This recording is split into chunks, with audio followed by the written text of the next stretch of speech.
Web Daily Bible, Day 131. 2 Chronicles, Chapter 10. Rehoboam went to Shechem, for all Israel had come to Shechem to make him king. When Jeroboam the son of Nebat heard of it, for he was in Egypt, where he had fled from the presence of King Solomon, Jeroboam returned out of Egypt. They sent and called him, and Jeroboam and all Israel came, and they spoke to Rehoboam, saying, "Your father made our yoke grievous.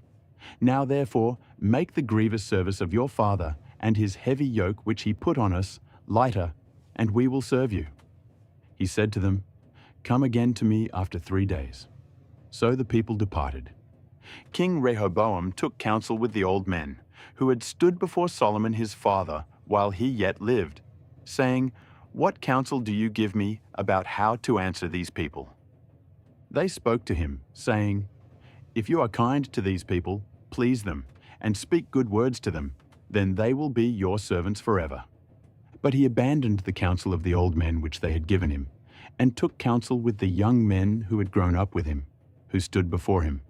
He said to them, "What counsel do you give, that we may give an answer to these people, who have spoken to me, saying, 'Make the yoke that your father put on us lighter'?" The young men who had grown up with him spoke to him, saying, "Thus you shall tell the people who spoke to you, saying, 'Your father made our yoke heavy, but make it lighter on us.' Thus you shall say to them, 'My little finger is thicker than my father's waist. Now whereas my father burdened you with a heavy yoke, I will add to your yoke. My father chastised you with whips, but I will chastise you with scorpions." So Jeroboam and all the people came to Rehoboam the 3rd day, as the king asked, saying, "Come to me again the 3rd day." The king answered them roughly, and King Rehoboam abandoned the counsel of the old men, and spoke to them after the counsel of the young men, saying, "My father made your yoke heavy, but I will add to it. My father chastised you with whips, but I will chastise you with scorpions." So the king didn't listen to the people, for it was brought about by God that the Lord might establish his word, which he spoke by Ahijah the Shilonite to Jeroboam the son of Nebat. When all Israel saw that the king didn't listen to them, the people answered the king, saying, "What portion do we have in David? We don't have an inheritance in the son of Jesse. Every man to your tents, Israel. Now see to your own house, David." So all Israel departed to their tents. But as for the children of Israel who lived in the cities of Judah, Rehoboam reigned over them. Then King Rehoboam sent Hadoram, who was over the men subject to forced labor, and the children of Israel stoned him to death with stones. King Rehoboam hurried to get himself up to his chariot to flee to Jerusalem. So Israel rebelled against David's house to this day. Chapter 11. When Rehoboam had come to Jerusalem, he assembled the house of Judah and Benjamin, 180,000 chosen men who were warriors, to fight against Israel, to bring the kingdom again to Rehoboam. But the Lord's word came to Shemaiah the man of God, saying, "Speak to Rehoboam the son of Solomon, king of Judah, and to all Israel in Judah and Benjamin, saying, 'The Lord says, you shall not go up, nor fight against your brothers. Every man return to his house, for this thing is of me.'" So they listened to the Lord's words, and returned from going against Jeroboam. Rehoboam lived in Jerusalem, and built cities for defense in Judah. He built Bethlehem, Etam, Tekoa, Beth-zur, Soko, Adullam, Gath, Mareshah, Ziph, Adaraim, Lachish, Azekah, Zorah, Aijalon, and Hebron, which are fortified cities in Judah and in Benjamin. He fortified the strongholds and put captains in them with stores of food, oil, and wine. He put shields and spears in every city and made them exceedingly strong. Judah and Benjamin belonged to him. The priests and the Levites who were in all Israel stood with him out of all their territory. For the Levites left their pasture lands and their possessions and came to Judah and Jerusalem. For Jeroboam and his sons cast them off, that they should not execute the priest's office to the Lord. He himself appointed priests for the high places, for the male goat and calf idols which he had made. After them, out of all the tribes of Israel, those who set their hearts to seek the Lord, the God of Israel, came to Jerusalem to sacrifice to the Lord, the God of their fathers.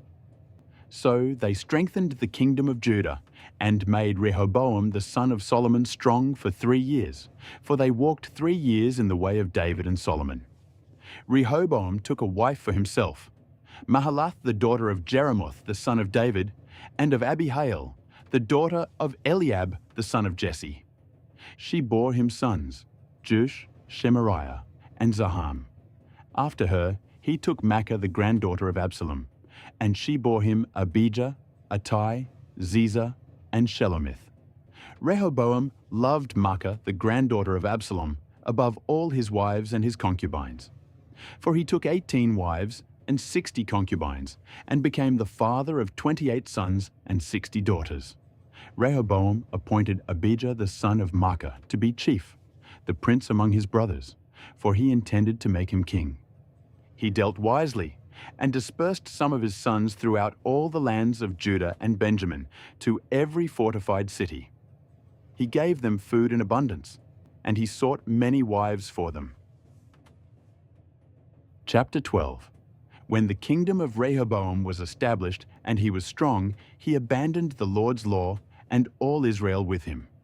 In the 5th year of King Rehoboam, Shishak king of Egypt came up against Jerusalem, because they had trespassed against the Lord, with 1,200 chariots and 60,000 horsemen. The people were without number who came with him out of Egypt, the Lubim, the Sukkiim, and the Ethiopians. He took the fortified cities which belonged to Judah, and came to Jerusalem. Now Shemaiah the prophet came to Rehoboam and to the princes of Judah, who were gathered together to Jerusalem because of Shishak, and said to them, "The Lord says, 'You have forsaken me, therefore I have also left you in the hand of Shishak.'" Then the princes of Israel and the king humbled themselves, and they said, "The Lord is righteous." When the Lord saw that they humbled themselves, the Lord's word came to Shemaiah, saying, "They have humbled themselves. I will not destroy them, but I will grant them some deliverance, and my wrath won't be poured out on Jerusalem by the hand of Shishak. Nevertheless, they will be his servants, that they may know my service, and the service of the kingdoms of the countries." So Shishak king of Egypt came up against Jerusalem and took away the treasures of the Lord's house and the treasures of the king's house. He took it all away. He also took away the shields of gold which Solomon had made. King Rehoboam made shields of bronze in their place, and committed them to the hands of the captains of the guard, who kept the door of the king's house. As often as the king entered into the Lord's house, the guard came and bore them, then brought them back into the guard room. When he humbled himself, the Lord's wrath turned from him, so as not to destroy him altogether. Moreover, there were good things found in Judah. So King Rehoboam strengthened himself in Jerusalem and reigned. For Rehoboam was 41 years old when he began to reign, and he reigned 17 years in Jerusalem, the city which the Lord had chosen out of all the tribes of Israel to put his name there. His mother's name was Naamah the Ammonitess. He did that which was evil, because he didn't set his heart to seek the Lord. Now the acts of Rehoboam, first and last, aren't they written in the histories of Shemaiah the prophet and of Iddo the seer in the genealogies? There were wars between Rehoboam and Jeroboam continually. Rehoboam slept with his fathers and was buried in David's city, and Abijah his son reigned in his place.